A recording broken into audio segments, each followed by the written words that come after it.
Wow. She should have told me I never would have got into armed robbery because I was mad. Because of gambling, buying a car, money, and the guy, you sell you a car that don't belong to him, a body shop.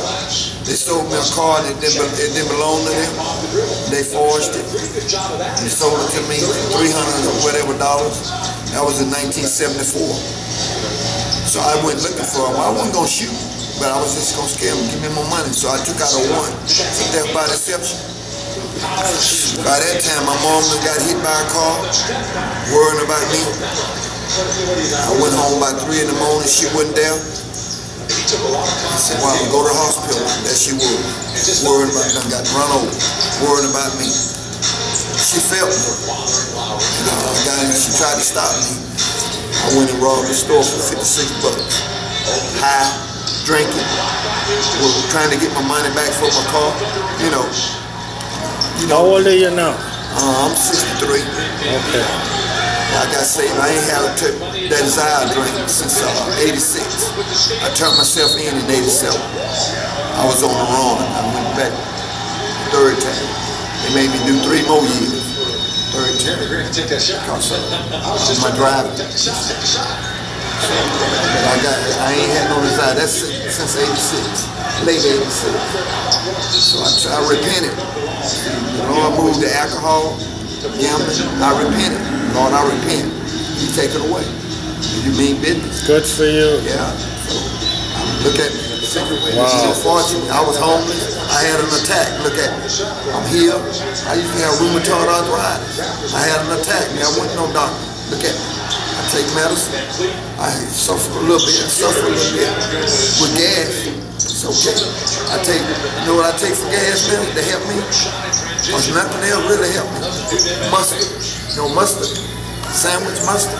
You know it tastes bad. Yeah. Okay. Yeah, amazing. Old school. You see, yeah. I remember. Yeah, some things the old grandpa used to do.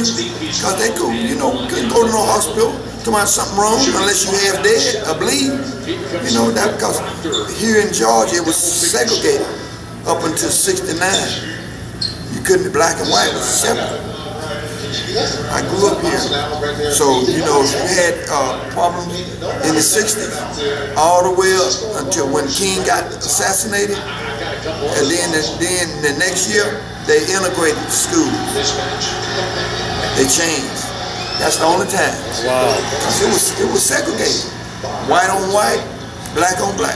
All the way through, mostly through the 60s, up until '69. Then I started going to a mixed school. They opened up after King got assassinated. It was tough here, especially here in Georgia. Penal system, prison system. I got callus on my hand from cutting bush ash up in Alpharetta, cutting down trees, calluses. Bush ass in prison. I've been through a lot, but I praise the Lord now. I know whatever Christ done, He helps me. Look at me. I want to share and give something back. My mama, she passed. I didn't have nowhere to go. I said, she was single parent. So, but look at me. Still here. My license. They took my, I couldn't, all my paperwork, but I got a renewed license, able to drive, and I got some little help. Then I get a little part-time work, but as you say, people don't crisis.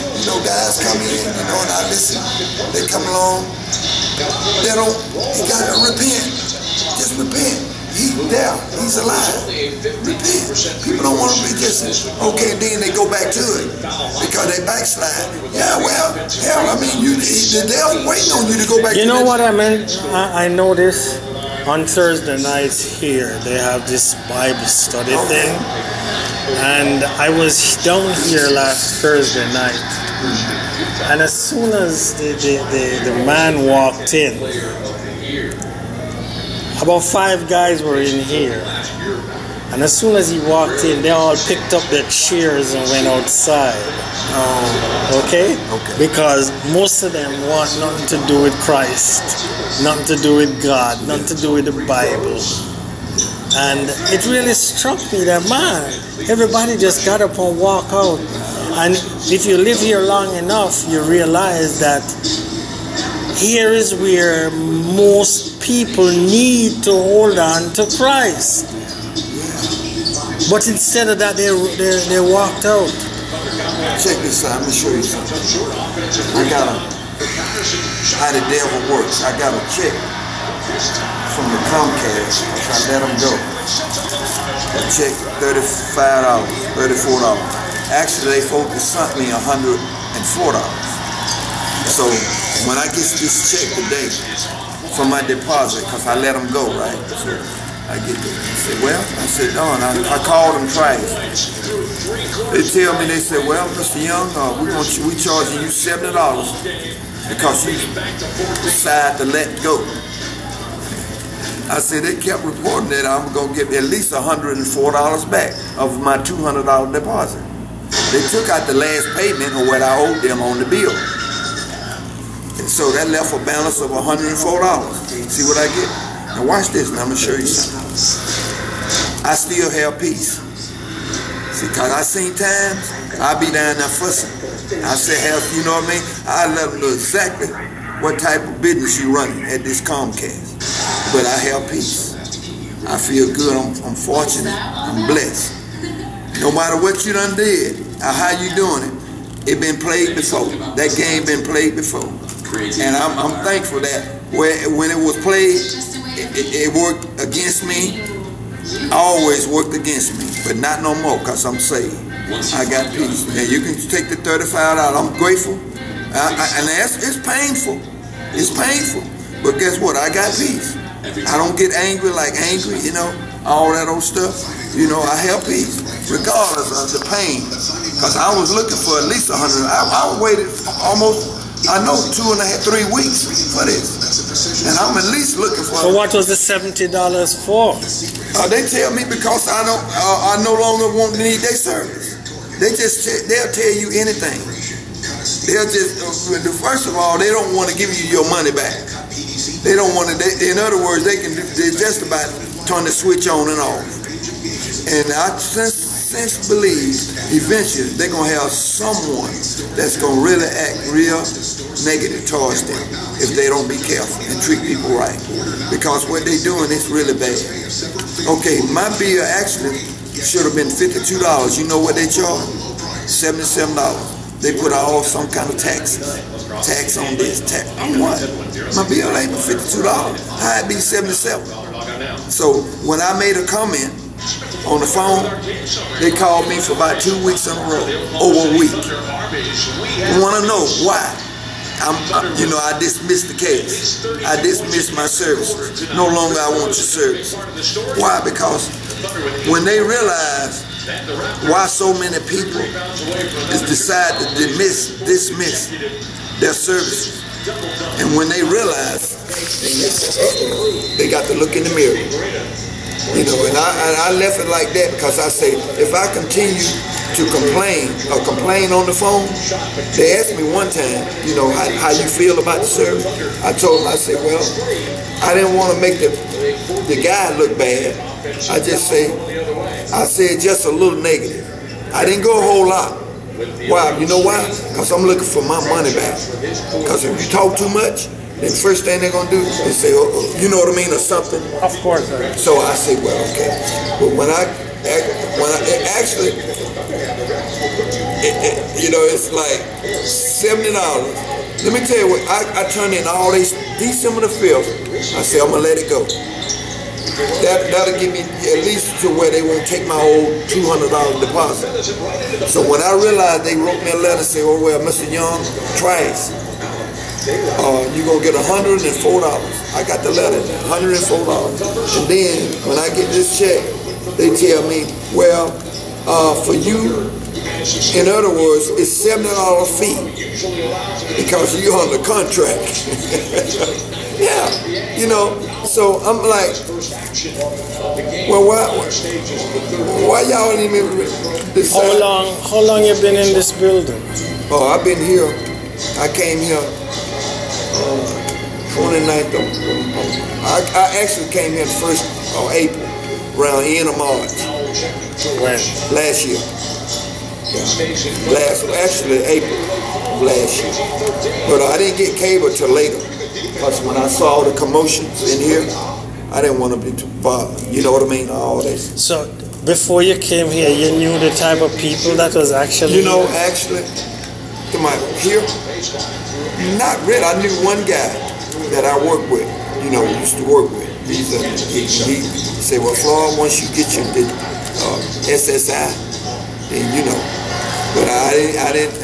Actually, at the time, I was really stressed, trying to pay $600 a month and didn't have nothing. So I was like a blind date, you know, just kind of bumping. You know. But to make a long story short, I have peace. I don't have no, you know, and there's so many things, good things have happened. Because when you know, it's kind of like, wow, you know, he's holy, my God, he's holy. And regardless of what, I just got healed. I was in very severe pain on 18th of this month. 18th. I couldn't sleep. Everything with God, it ain't just this is not nothing new. But I just didn't talk to anybody. My mom, when she was here, she used to stand on my back. When I had the attack, I freak out. I can't deal with doctors. When I was a kid, they tried to put me to sleep. Hold this ankle, that ankle down. I couldn't sleep. I had a glass, fell on glass, stuck. They tried to strap me down and put me to sleep. I couldn't. I knew then. So when I had the attack, I was at the golf course. So I'm in the golf. I caddied. So I didn't want to report, but so I was like a penguin, just like this. But then none of the other golfers knew it. I had a golf bag here and a golf bag there. But it was another guy with me. He was a drug addict. His name was PK. Excuse me. So I'm gonna show you something. I managed to keep the fuss down. So I was going on number 16 hole. It's like a par 3. You know a little about golf. So I said I knew I could manage to get in, but it was kind of like if I had to hustle, I wouldn't be able to do it because all my ability had shut down. My heart, it was like see, I used to a lot of grease, you know, stuff because I was skinny. I didn't think much, but I knew they never could get my blood down, and I wasn't going to Grady, but I was going to a clinic where they didn't really charge. They just write you a prescription. But anyway, so I'm walking like they said, but on my head, kind of like a head. And I said, PK, he drug addict. He paid me, they always give me $20 to take him to College Park. So excuse me. So anyway, so finally, make a long story short, I got him home, College Park. He always give me 20, 25, then he picks up his, you know, whatever. But he was a little negative because he's a drug addict, you know. And I said, look, I'm gonna try to get you home. But you know what? When I stopped at McDonald's, after I dropped him off, I stopped and I saw it. But it's a little convenience store. I drank about 4 bottles of Pepto-Bismol. That pink stuff. And I could feel my heart easing up. I sat there about 45 minutes, and they thought I was drunk. But you know, I was at McDonald's on Camp Creek, right near the airport. And all of a sudden, I always knew I had poor circulation with my back, you know, in that process. So when I got in, did get to my mom, I said, Mom, will you step on my back? Because I got kicked when I was a kid by a horse. And I always had, it was like a stroke, you know, in a lot of ways. Being a child, maybe 6, 7 years old, and getting kicked by a horse, I got kicked in the chest. If you didn't bleed back then, ain't nothing wrong with you. You can't tell me I'm going to no doctor. It didn't work that way, because everything was segregated. They didn't have but a few patrols, you know, ambulance, where they did with black people. Unless your family, you know, or something. But if you know, but back then, you had to kind of understand about not Oh, I'm hurt. They put you in a crazy house. If you holler about something, and you ain't bleeding, you got to be bleeding. There ain't nothing wrong with you. That's just the way where you think that mustard come from. That's my roots. That's where it comes from. They don't come from that. Now, first time I've been able to, like I say, the Lord put everything for us to help one another. Everything He does. And I couldn't just tell you this because back in the day, I was full of lies because I gamble and drink, you know what I mean? But I can tell now, I can say things now because it's the truth, because what come in my life. But I'm just saying, when I was on the run, I used the alias name. I used the false name, and I stayed on the run a year and a half. So they made me do 3 more years after I been trying. And them guards, they tried to kill me. Because I went there again the second time after that wreck. 1977, I had to do 2 more years for charged me with vehicle homicide. 2 more years. So then they took my license for 5 years, and I got caught. After I got out in 1980, let's see, 78, I went in 77 when I had the wreck. So I jumped bond.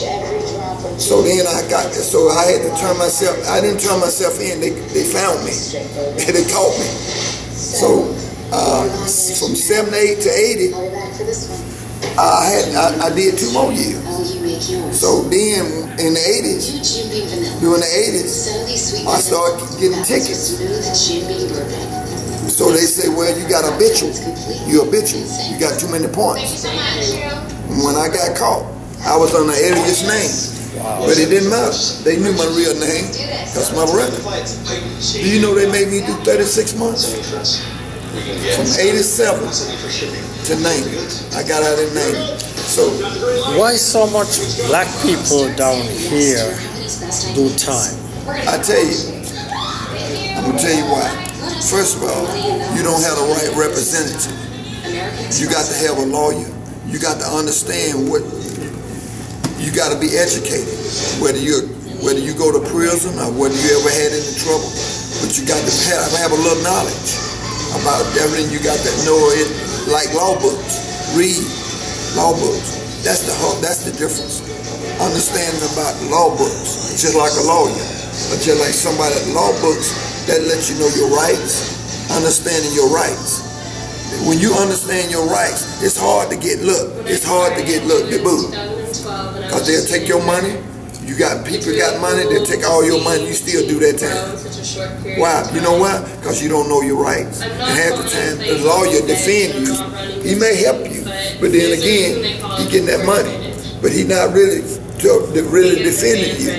Because first of all, if you got a crooked lawyer, and he don't know enough to say, well, I can beat this, you feel confident that you know what the episode and how everything went down, and knowing your rights, knowing that you qualified maybe to get probation or to maybe get your sentences cut, because you can get a probate lawyer, a public defender, and get time. It's no problem. They don't mind giving you time, but the bottom line, they don't want you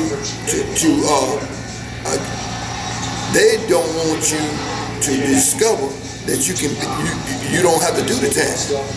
You discover where you don't have. First of all, if you just like. Who you talking about? The lawyers don't want you to know? Yeah. Okay, I'm gonna show you what I mean. All right, everything led up to my first conviction. Okay, I had a little mishap in 71. Well, I had a year probation. So they used that against me when I had the armed robbery. It wasn't but $56 taken. No money. No violence. I had a weapon. I had a Saturday night special, an M1. That means you couldn't get like high power weapon, all that kind of stuff. Only way you could get stuff like that, it had to be mafia. You couldn't get no automatic weapon, all that stuff they got going on there. You couldn't. Only way, it had to be hot. Like you knew. I bought the weapon for $5, $10. Wow. A nickel bag of reefer and $5. I never will forget it. you couldn't get stuff unless it was hot, unless it was mafia. You know what I mean? Because they under the stuff they got now is all linked to government, and government don't want to admit it, but they got the little cliques, the little different associations, and that's how that stuff been leased out to people that's got their hands dirty. You know, it's kind of like hands in the cookie jar. And then all of a sudden, I mean, you know, you take somebody that's angry. I was angry. I didn't want to hurt nobody, but I had a weapon. So I ran the booth. Hey, give me that money. I wasn't going to shoot, but I was angry at some more people. 2 white guys owned the body shop, and they was white. And I wanted my money back because I felt like they had gypped me, and then they forged the bill of sale. And they taught that. So I had a warrant taken out for them, and they couldn't find them.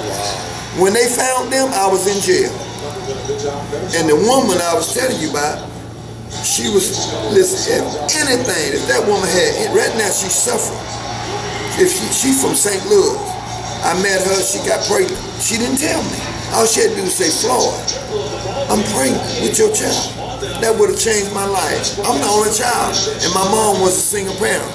She could have had a grandbaby, you know, and she come to the jailhouse crying, say, I fell into school, she throwed herself down and killed the baby. Now she had 2 more kids, she got 2 more boys, they don't want to be around her, as far as I'm concerned, and she's there suffering. She's here in Georgia? Yeah, she's here in Georgia, staying in Decatur, and suffering. She had a bad marriage, and he was, you know, well, all she had to do was just be nice and say, Floyd, I'm pregnant. That would have changed. I never would have robbed the store because I worked. I was just angry. I needed love. You know, I just needed, you know, that would have changed everything. Because it didn't, whatever I done, I was like sick. You had lived with her? Well, actually, I'll tell you what happened. Finally, I wound up marrying her after everything was said and done, just to forgive and to make my life change different. So when I got married to her, she still was involved with that guy. And she got them 2 kids. Wow. So then they called me, they sent me a letter almost like this. They said, your license has been suspended. So I tried to get a work permit. You know, that was in the 80s, like 83. I tried to get a work permit. So I kept driving. Got busted. But you know, I'm glad I did. I'm glad I went to prison because that gave me time to clean up. Yeah, the man upstairs. Because I was on the run. I knew I couldn't make it no more. God bless you. Too much. I told Mama, I said, Mama, money ain't no help me. No money. Thanks for sharing this with me, Floyd. Well, I mean, you was here. Yeah. Listen, let me show you something. Jesus, when he was at that cross, the one that was nearest him was called Barabbas. And Barabbas, and they let Barabbas go, and he was a murderer. And then Barabbas questioned himself. He said, why me? I'm an old robber, I'm no good, and this man I got did nothing. Yeah, and eventually he gave his life to Christ at that road. So you was near. That's how I was able to share. Just like Christ, you was near. Listen, I'm a miracle, man. Listen, I got robbed twice since I've been saved. Look at me. One of the last, the guy took $300, and I was at the car wash. Turn my back and say, can you let me have some change? Before I know it, he said, give it up. I'm still here. And I got robbed less than a year ago. A guy grabbed me, going in my wallet, like this. I had on pants just like this. And I was walking to get a part for my car. That ain't Gwinnett County. It ain't been a year. Got brown skin, grabbed me, put me like in a lock, blew my mind. And I remember the guy getting on the bus. I remember. And evidently he was stalking me. So I get off in Chambly and go get a fuel pump for my car, walking. And I'm walking maybe 45 minutes later, coming back. and he had been stalking me. I had no clue. You know? And so when I realized I can't bust a grape, I take medicine. You know, I can't defend myself. He done put a lock on me. And let me tell you, when he was throwing in my wallet like this. I had on same kind of pants, but they was tight. My wallet, I keep papers. He was trying to go, you know what he say? I'm getting you back for my brother. Something he was saying, but he was trying to take my wallet. And all of a sudden, I see a little look. He was greasy. And all of a sudden, it was like a snake. Head of a snake. It was gray, but it was like greasy. He lost his hold. The Lord made him break his hold. Got my wallet 2 times. Tried to stop. See, the devil wants to stop the testimony. He wants to stop, and I'm here. I'm here. And I knew, because when I was a kid, my mama didn't know my daddy was married. See, you know, and she didn't know, but she say her daddy told her that her daddy told her no, he told her about him, but apparently he didn't know, probably. Anyway, I got a brother. He's older. He got to be 66. I'm 63. Named Howard Jr. And I got a sister. Now they dog. He's my daddy. Dog. Never received a penny. See, back in the day, if you are my neighborhood community, it was like they keep everything in the closet. They didn't want to break up his marriage because his wife, he got 2 kids, older. He's dark like his dad, and she's dark like her dad. Married, she's like an Indian. Listen, man, let me tell you something. People pick on me. So I had curly hair like my mom. And see, if you back in the day, like if you that color and I'm this color, you didn't fit. And see, back then you are educated. I got his genes, but we totally different. See what I mean? He wasn't that dark, but he was dark. You know, dark. But I got his genes. See, back during segregation, hell, man, if I look like this here and he look almost like that, you're gonna think something in a way, you know, unless you you know what I mean, understand. So anyway, do you know a crackhead that I had talked to a crackhead, and she saw me on the street? She said, "Hey, ain't that your daddy?" And me and her didn't get along. She said, "Ain't your daddy named Howard Stallion?" Was 3-1 on back-to-backs, and she brought it up. They lost back-to-back ball games. He had to tell me. And the fact of it is, for her to, and then I had hit on her. That was my daddy was her stepdaddy. And I used to try to talk to her. Wow. You know, but her boyfriend showed up or something, you know. And then down the road, she saw me on Moreland Avenue and say, "Hey, my nickname is Scottsdale. That's my hometown, Scottsdale. That's up around Stone Mountain." She said, saw me driving and said, "Hey, he had to tell her." He never told nobody. You know, I never got a dime from him, but he was a contractor. He did construction. Good guy, you know, but like I say, and everybody in my hometown shocked. But they used to pick on me. My brother, Howard, he just had cataract, just went blind. And I was sharing about Jesus. Just went blind. His wife for 40 years passed. He down. They had taken back up in Indiana. One of his daughters, and the woman he got the child by, my brother. I just after 50 years. He say, "I'm his brother." You know, people didn't, you crazy. You're not my brother. You know what I mean, growing up, all that. There wasn't no talk. After all them years, some of them in the family, professional football player, shocked. I'm born again. Then they find out Howard Jr. is my brother. Let me tell you what. Watch this. Never say never. I'm going to show you something. I tell you one of the things. It was this guy. The last time I was in prison, he was at Reedsville. I knew the guy because he got busted for rape of a white girl. Him and another guy. When I was in prison in 77, we played one of them years when I was in prison, because most of the 70s I was in prison or something.